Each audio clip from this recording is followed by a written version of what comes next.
Hello there friends, we're playing some Pauper today, and we have a relatively spicy meatball.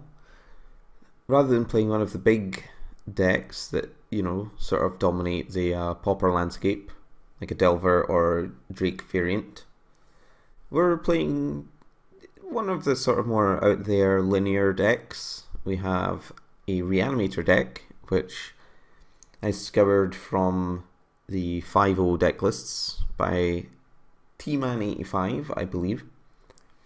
And I thought I'd give it a go. It looks fairly sweet, and I'm just going to play it as is, as I found it from the deck list originally. So let's have a look at what we've got here. We have, land base. We have black and red mana because we need to cast these spells. The only change I did make was I changed. The original deck had 4 of these, but I have got like 2 of these and 2, and slightly adjusted basics to account for that. It was more that I found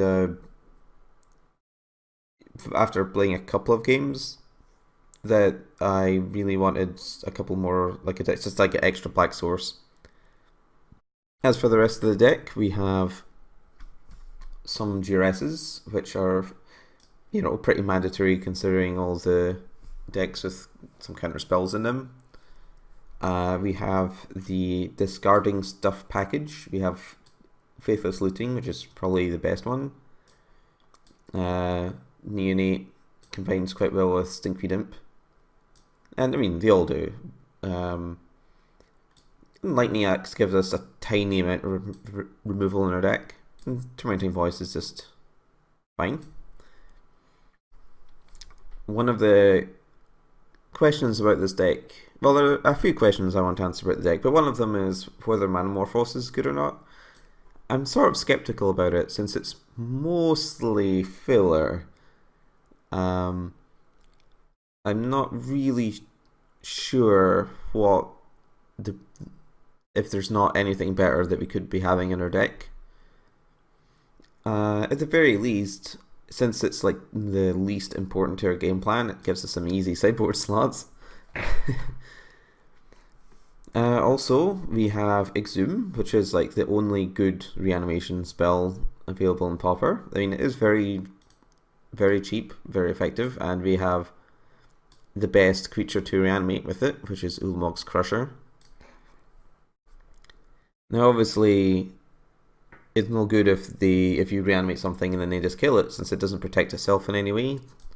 So we also have some Dragon Breaths in our deck to put in our graveyard, and it gives the Crusher haste. And sometimes, if you do it early enough, that'll just be the game right there, because we'll get to annihilate 2 of their lands, and then they can't deal with it.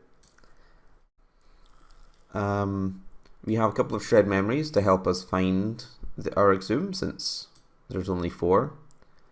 And these Stinkweed Imps don't look that impressive, but they perform a dual purpose of getting in the way of Edict effects, and also, just dredging to find us more Dragon Breaths or Ulamog's Crushers or Faithless Lootings.